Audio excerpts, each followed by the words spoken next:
I'm Mark Golub, and in the news, there's sadness and joy in the Jewish world today. Another senseless, heinous Hamas rocket attack at 5 a.m. in the morning Israel time. Rocket landed squarely on an Israeli home near Tel Aviv and obliterated it. While there were no injuries, thankfully, 2 grandparents, 2 parents, 2 children were taken to the hospital where they all survived. It still has shaken the state of Israel. And as we tape this edition of In the News, there have been other multiple Hamas rocket attacks on Sderot and other Israeli communities. That's the sadness. The joy, on the other hand, and given today's rocket assault, the event seems even more significant. The joy relates to an historic ceremony that took place in the White House. Jewish history was made when President Donald Trump signed a proclamation stating that the United States of America recognizes Israeli sovereignty over the Golan Heights. Prior to the Six-Day War of June 1967, Syria used the Golan Heights, which overlooks the Hula Valley below, to regularly bombard Israeli communities in northern Israel. And in May and early June of 1967, Syria joined with Egypt in amassing thousands of troops on the Golan Heights, with the intent of swooping down into Israel and crushing the Jewish state from the north. It was the Six-Day War of June of 1967, which saved the Jewish state from possible annihilation and which brought the Golan Heights under Israeli control. Since the Six-Day War, Israel's had a decision to make. Does it annex the Golan Heights, which is customary when a nation wins territory in a war? Or does it make some other accommodation?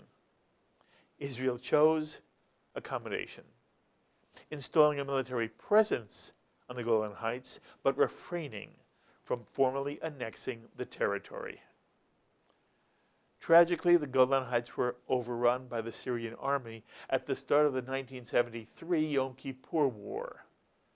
But again, Israel prevailed and has continued to control the Golan Heights ever since. Understand, the Golan Heights is not part of the Israeli-Palestinian conflict. It is not part of that conflict. In terms of territory, the Israeli-Palestinian conflict has to do with the West Bank and Gaza.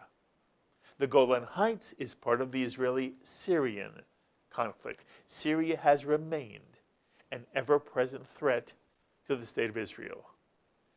Strategically, as many of you well know, high ground is critical in any military confrontation.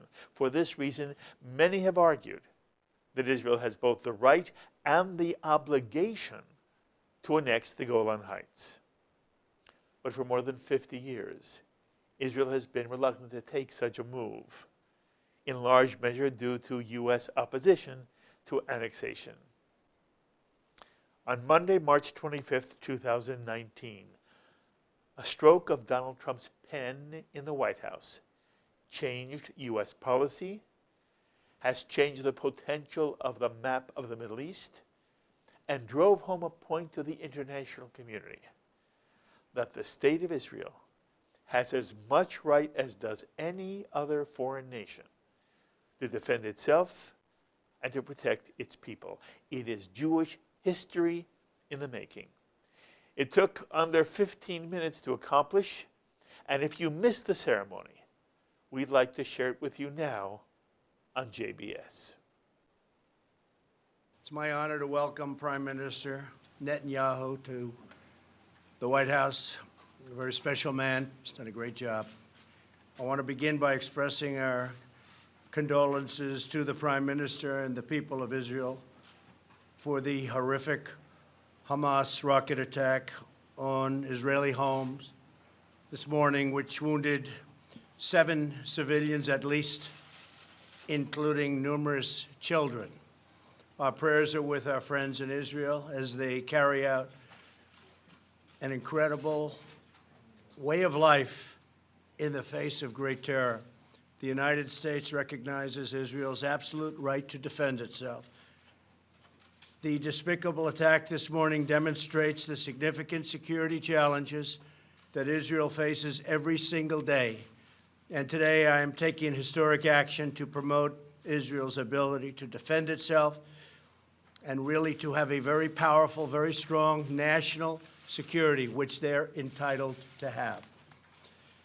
In a moment, I will sign a presidential proclamation recognizing Israel's sovereign right over the Golan Heights.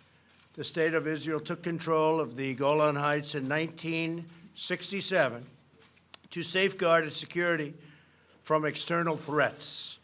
Today, aggressive action by Iran and terrorist groups in southern Syria, including Hezbollah, continue to make the Golan Heights a potential launching ground for attacks against Israel, very violent attacks. Any possible future peace agreement must account for Israel's need to defend itself from Syria, Iran, and other regional threats. We do not want to see another attack like the one suffered this morning north of Tel Aviv. In our meeting today, the Prime Minister and I will discuss these dangers, as well as several mutual priorities in the Middle East and beyond. We'll be discussing other subjects also, including trade, but we will mostly be discussing this defense and perhaps offense. Under my administration, the unbreakable alliance between the United States and Israel has never been stronger. You read things, you hear things, it's never been stronger. Just remember that. People talk, but it's only talk. Our relationship is powerful. At this moment, the American Embassy stands proudly in Jerusalem, the capital the Jewish people have established, and they've wanted the embassy for many, many years, for many decades, and frankly, through many presidents. And we got it done. Not only did we get it done, we also got it built at a slight cost saving, like about $1 billion cost saving. And I want to thank Ambassador David Friedman for the job he's done, and Jason Greenblatt and Jared and everybody. They worked so hard together, so I want to thank you all. Thank you very much, Ambassador. You enjoying it? Thank you. And you love Israel? And America. Good. And America. I was waiting for him to say that. We have defeated the caliphate in Syria. We have withdrawn from the horrible Iran nuclear deal and imposed the toughest ever sanctions, and these are by far the toughest ever on the Iranian regime. It's having a big effect. Iran is not the same country that it was when I took office. The day I took office, we had threats all over the Middle East and beyond. Iran is a much different place right now than it was. As I said during my State of the Union address, we will not avert our eyes from the dictatorship that chants death to America, death to Israel, and calls for genocide against the Jewish people. We won't let them even consider that. We will confront the poison of anti-Semitism through both our words and, maybe even more importantly, our actions. In the last century, humanity witnessed the horrific consequences of anti-Semitism and a world without a Jewish homeland. In the wake of those unthinkable horrors, the Jewish people built a mighty nation in the Holy Land, something very, very powerful, something very special and important. Today, Israel demonstrates that incredible possibilities when strong, sovereign, and independent nations chart their own destinies. There can be no better example of greatness than what Israel has done, starting from such a small speck of sand. Israel is an inspiration, a trusted ally, and a cherished friend. The United States will always stand by its side. I'd like to now invite Prime Minister Netanyahu to say a few words. And Bibi and I have known each other for a long time. He's another one who truly, truly loves Israel. I think I can say he also loves the United States. So before I sign the presidential proclamation recognizing Israel's sovereignty over the Golan Heights, I'd like to ask Prime Minister Netanyahu to say a few words. Thank you very much. Thank you. Thank you.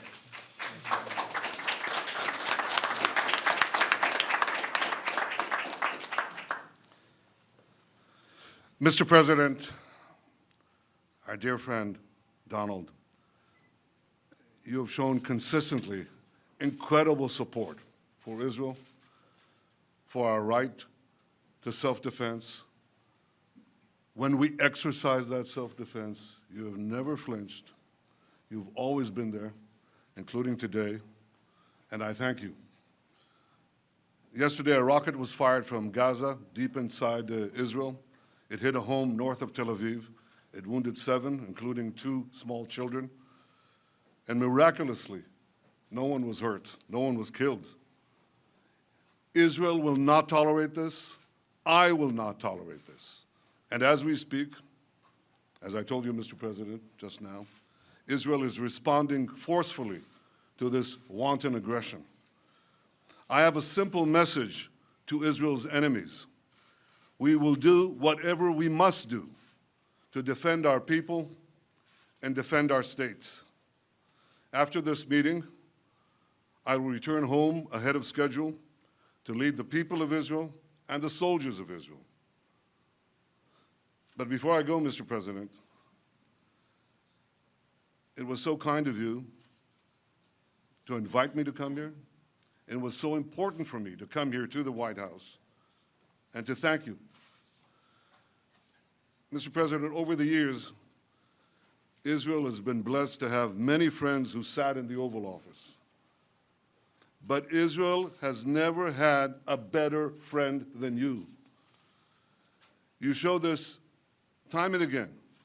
You show this when you withdrew from the disastrous nuclear deal with Iran. I remember in one of our first meetings you said, "This is a horrible deal. I will leave it." You said it, you did it. You showed it when you restored sanctions against a genocidal regime that seeks to destroy the one and only Jewish state. You said, "I will restore those sanctions." You said it, and you did it. You showed that when you recognized Jerusalem as Israel's capital and moved the American embassy there and gave us a tremendous ambassador. You said it, you did it. And you've showed it once again today, Mr. President, with your official proclamation recognizing Israel's sovereignty over the Golan Heights.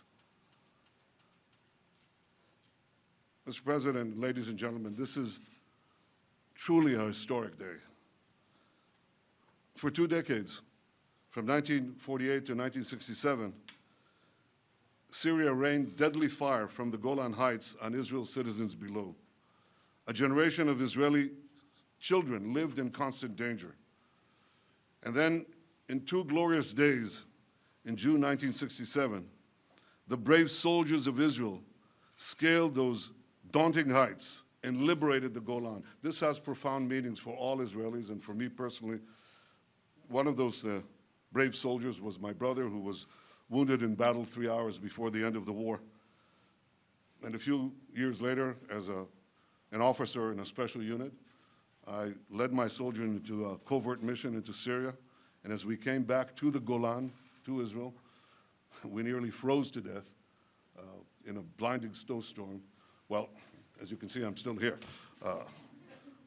But at that point, in 1967, Israel seized the high ground, which has since proven invaluable to our defense. Because in 1973, Syria launched a surprise attack against Israel. And those same Golan Heights proved to enable us to absorb the initial attack. It was a horrific attack, and successfully counterattack the invading Syrian forces. Within 3 weeks, we were at the gates of Damascus. Outmanned, outgunned, our brave soldiers triumphed after one of the hardest fought tank battles in our history. But while Israel won those 2 wars, we would have to wait nearly half a century until this moment here in this room to translate our military victory into a diplomatic victory. And that is why, Mr. President, Your decision to recognize Israel's sovereignty on the Golan Heights is so historic. Your recognition is a twofold act of historic justice. Israel won the Golan Heights in a just war of self-defense, and the Jewish people's roots in the Golan go back thousands of years. In the long sweep of Jewish history, there have been a handful of proclamations by non-Jewish leaders on behalf of our people in our land. Cyrus the great Persian king, Lord Balfour, President Harry S. Truman, and President Donald J. Trump. And you, Mr. President, you've done it not once, but twice, with your bold proclamation on Jerusalem and with your bold proclamation today on the Golan. Your proclamation comes at a time when the Golan is more important than ever for our security, when Iran is trying to establish bases in Syria to strike at Israel. From across the border in Syria, Iran has launched drones into our airspace, missiles into our territory. Mr. President, just as Israel stood tall in 1967, just as it stood tall in 1973, Israel stands tall today. We hold the high ground, and we shall never give it up. Mr. President, we have a saying in Israel. I'll say it in Hebrew. It says, Ha'am im ha-Golan. That means the people are with the Golan.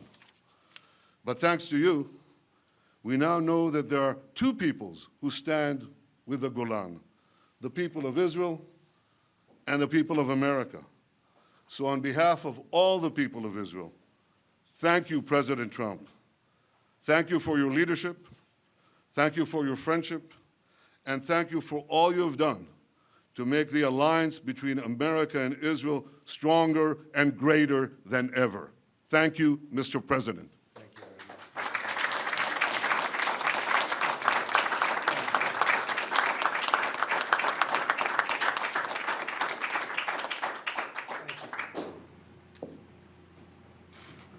Thank you very much. Thank you very much. That was beautiful.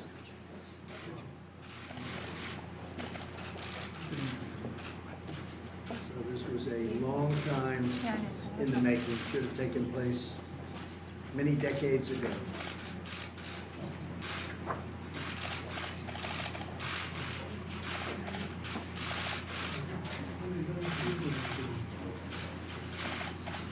Maybe you can give this to the people of Israel. Thank you.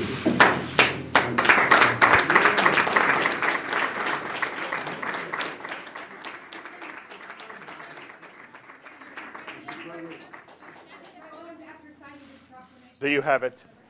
An historic ceremony, and for the many in the Jewish community, a time of celebration, as the President of the United States signs a proclamation recognizing Israel's sovereignty over the Golan Heights. By the way, not everyone is celebrating. Not every Jew is celebrating. Not every Israeli is celebrating. There are those who are critical of the President's decision, as many were critical of his recognizing Jerusalem as Israel's capital and moving the U.S. Embassy to Jerusalem. But one man who is celebrating is an Israeli who in 1973 was part of Israel's defense on the Golan Heights, and who was part of the fierce, bloody, deadly Battle of Tel Saki between a handful of Israeli soldiers and literally thousands of Syrian troops on the edge of the Golan Heights. It is an honor to welcome back to JBS Dan Almagor, chairman and founder of the Friendship of the Tel Saki Heritage Foundation, which operates the Tel Saki Memorial on the Golan Heights. And I hope many of you have seen Dan's film, Here We Show Many Times, on JBS, the documentary film, The Battle of Tel Saki, the battle over the soul. And Dan, my dear friend, thank you so much for joining us again. Yeah, thank you, Mark. It's an honor, my friend, always to connect. Thank you. So, Dan, what are your thoughts today as you watch the President of the United States recognize Israeli sovereignty over the Golan Heights? So first, I want to thank President Donald Trump for taking this brave measure to recognize Israel's sovereignty over the Golan Heights. I was on the Golan Heights last week. I just got back to the U.S. And I think it's very important, practically important to this conversation. One of my very good friends, about a mile from Tel Saki, is one of the top archaeologists, excavated a place called El-Kanatir. El-Kanatir is a 1,640-year-old town in the Golan Heights, one of 18 that are currently known and rebuilt archaeology. And it's a beautiful, beautiful view of the Sea of Galilee, the Kinneret. It's one of the most beautiful reconstructed synagogue in the entire world of the Jewish world. Again, it's 1,600-year-old. It was a very busy town with a factory, making clothing, making olive oil, making wine, from 1,640 years ago. That is amazing. By the way, Dan, at some point you've got to come back here and we have to talk about the history of the Golan Heights, etc.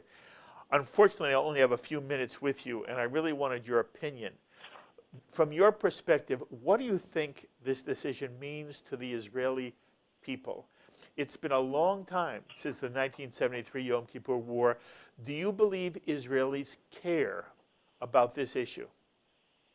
I believe yes. The answer, Mark, yes. I believe the Israeli very much clearly care about this, because the Golan Heights has a strategic importance not only to the state of Israel, but also it's critical for the regional stability.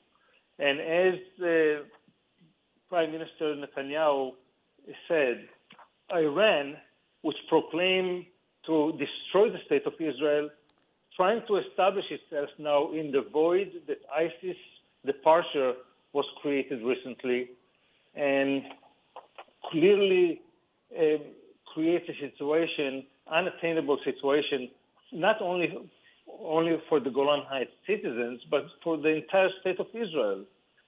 So the answer is yes. The majority of the people in Israel are very, very, very happy about this acknowledgement of President Trump. Okay, I want to specify now, what about young Israelis? Do you think, and when I say young, I'm talking about those in their 30s and their 40s. Do you believe Israelis in their 30s and 40s have the same appreciation for what you've just said that you do? So I think, I would say that in general, the answer would be yes, Mark, that especially the young Israeli that served in the military, which is the majority of Israeli that has to go to the army, that they understand that, and they learn about the Golan Heights in schools, about the geography. It's critical to the existence of the state of Israel. And the average Israeli, being 30 years old or older, understands that if Iran will sit in the Golan Heights, and that would mean a certain destruction of the state of Israel. So the answer is yes. Okay. Okay. Yes. You only have about a minute left together with me. There are those, Dan, who are critical of this move, in Israel as well, because they claim it disturbs the equilibrium and because it takes a bargaining chip off the table in any Israeli-Syrian peace negotiations in the future. Do you share any of that perspective? No, absolutely not. Before 1967, the Golan Heights was a barren place with only 4 villages, Druze villages. Syria itself received the Golan Heights only in 1946 when the French departed. The Syrian, other than army bases, never built in the Golan Heights. And the average, yes, there are voices, uneducated and uninformed, like there always are those voices, that proclaim that might impede any future arrangement between Israel and Syria. There's no factual facts to support this kind of, other than dealing with personalities that no matter what one can do, they'll always find reason to be unsettled about this kind of a possibility. I understand. Well, Dan Almagor, first of all, a mazal tov to you and all who were part of your company in the Battle of Tel Saki. In some way, then, this is a victory for you too, a validation of the enormous price in blood and human treasure you were forced to sacrifice in defense of the Jewish people of Israel. And you know, I love you very much. It's always an honor to speak with you. I hope you'll come back to our studio when you're in the New York area again so that we can have more face-to-face discussions. But thank you for giving us some time on this historic day, Dan. Thank you very much, Mark. And I have to say in Hebrew, שהחיינו וקיימנו והגיענו לזמן הזה. Amen. Amen. Thank you, my friend. This day happened. Thank you. Absolutely. There you have it, the thoughts of Dan Almagor, founder of the Tel Saki Memorial on the Golan Heights, producer of the powerful documentary film, The Battle for the Soul, which we show here on JBS every year at the time of the Yom Kippur War. By the way, in my enthusiasm and excitement, I misspoke. I said in the introduction when I was talking about the Hamas attack in the community close to Tel Aviv that there were no injuries. What I meant was there were no deaths. There were 6 injuries. All 6 people in the house were injured, but thankfully there were no deaths. In essence, Benjamin Netanyahu made the same mistake. We are so happy there were no deaths.